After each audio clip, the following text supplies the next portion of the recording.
Hi folks, it's Christopher for the Episcopal Diocese of Albany with another video to help you navigate the all-virtual, online in real-time annual convention. In this video, we will focus on the voting aspect. We are going to break it down, lay it out, and help you put it all together. During our pre-convention meetings, we noticed most of you were quite adept at joining the Zoom webinar.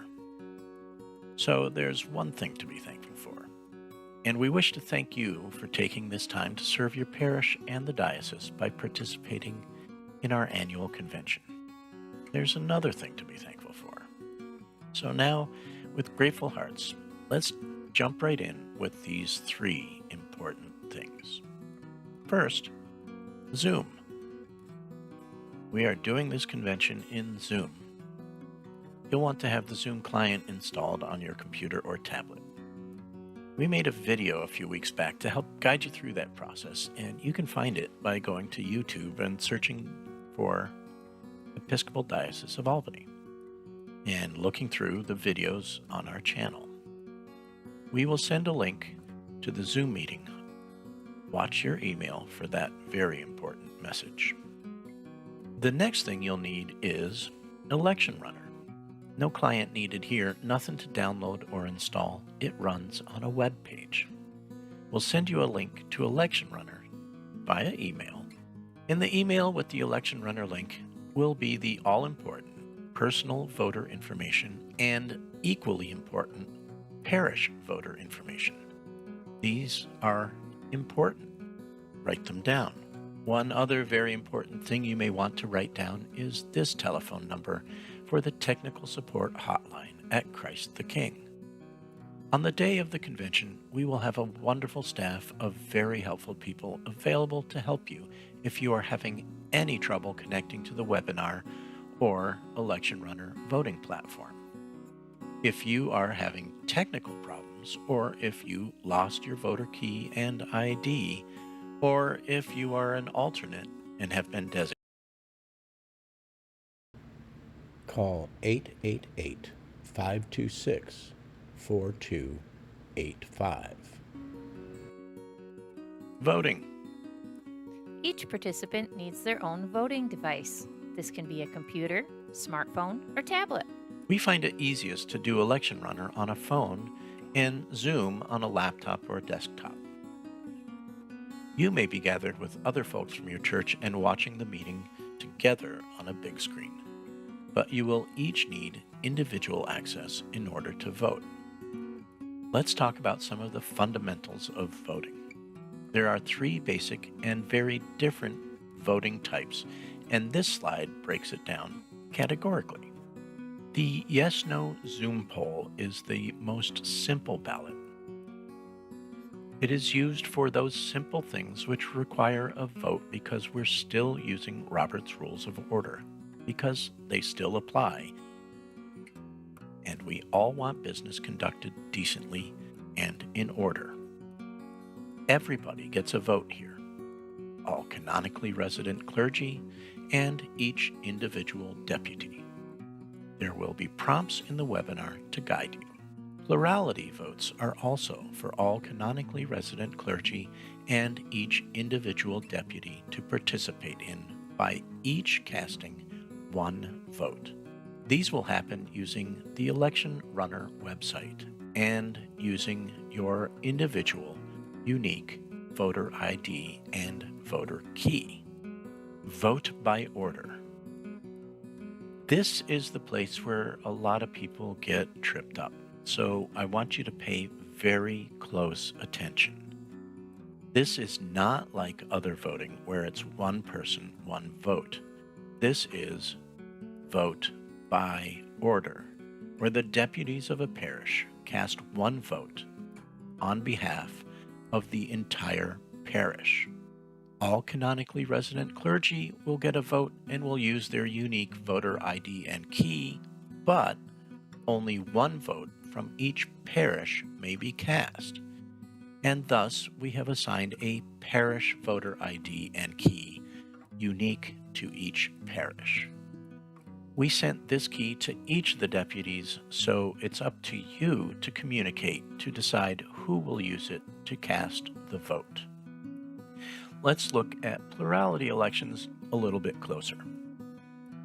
We use this method to vote for the great chapter of the cathedral, the diocesan representative to diocesan council, the trustees of the diocese, and the disciplinary board.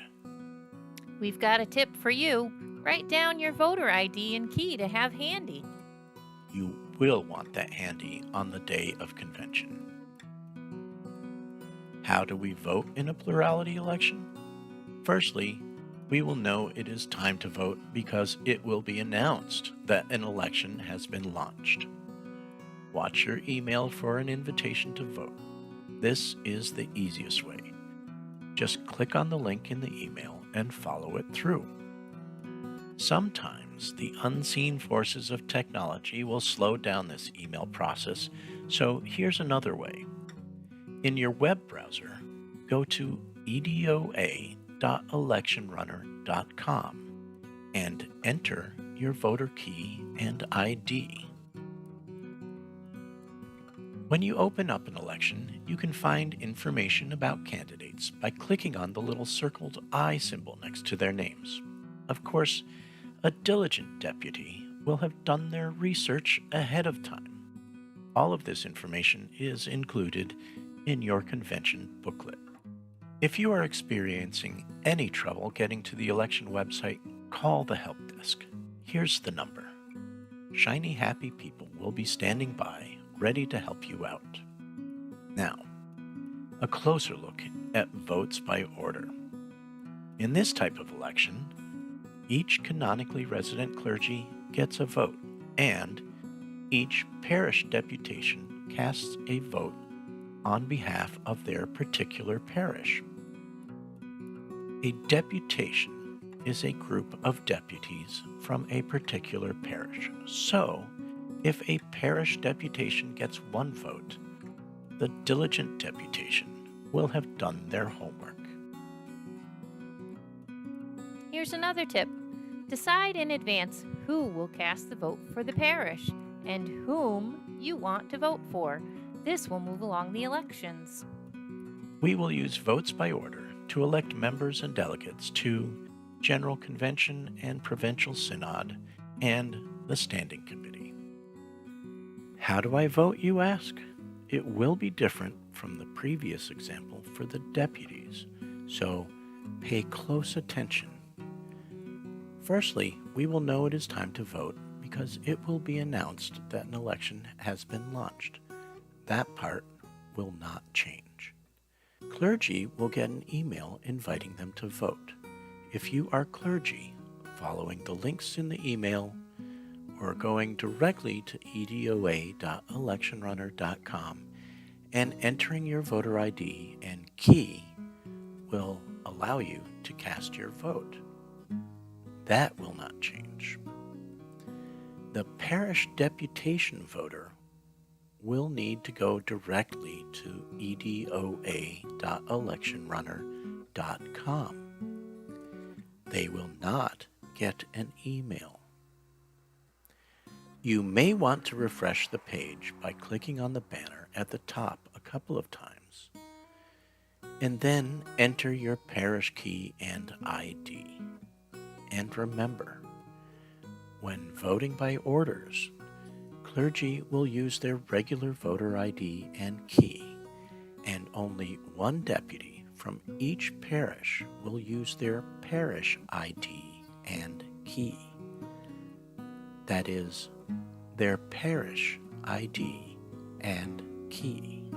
And also remember, we have a toll-free number just for your assistance with technical issues during convention. Call 888-526-4285. Operators are standing by. There it is. We've come to the end. But before we say goodbye, I want to leave you these little nuggets of wisdom. First, relax. We have a great team of tech support specialists who can assist you during convention.